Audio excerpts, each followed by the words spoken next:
Selamat pagi Bapak Ibu yang kekasih di dalam Tuhan Yesus Kristus.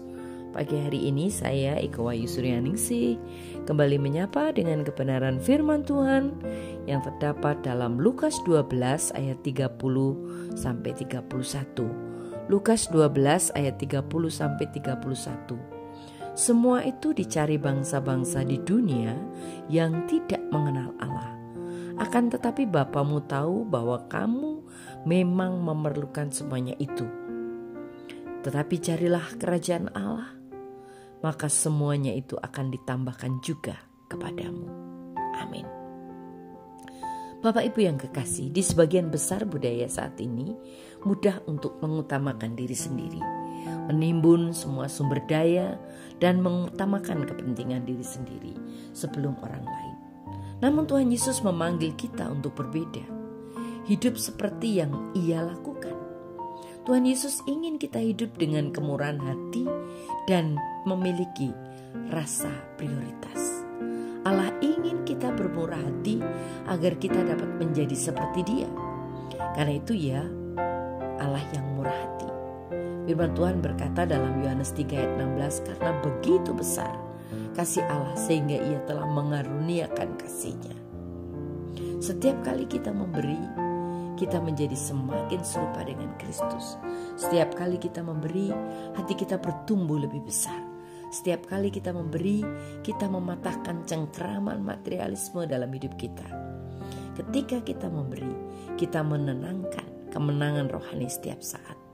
Di dalam Lukas 16 ayat 9 berkata, jadikanlah dirimu sahabat dengan kekayaan duniawi, supaya ketika kekayaan itu habis, kamu akan diterima di rumah-rumah yang kekal.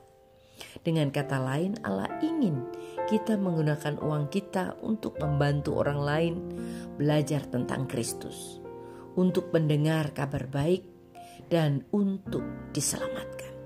Kemudian kita mungkin bertemu seseorang di surga dan dia akan berkata, terima kasih, uangmu telah membantu membangun sebuah gereja, dan aku di surga sekarang karena gereja itu telah menjangkau aku. Sekarang aku sahabatmu selamanya. Bapak Ibu yang kekasih di dalam Tuhan, orang-orang berpikir Alkitab mengatakan bahwa uang adalah akar dari segala kejahatan. Padahal tidak dikatakan demikian. Tetapi yang dikatakan adalah cinta akan uang adalah akar segala kejahatan. Jadi uang hanyalah alat yang dapat membantu kita mengasihi orang lain saat kita hidup bermurah hati. Tetapi uang juga bisa menjebak kita ketika kita mencintainya lebih dari semua. Cara lain untuk hidup seperti Yesus adalah hidup dengan rasa prioritas, mengetahui apa yang harus didahulukan. Tuhan Yesus tahu tujuan dan prioritasnya.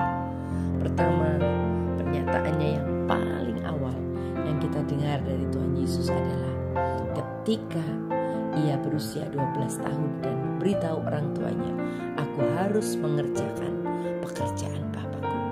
Pada usia 12 tahun, Tuhan sudah tahu rencana hidupnya.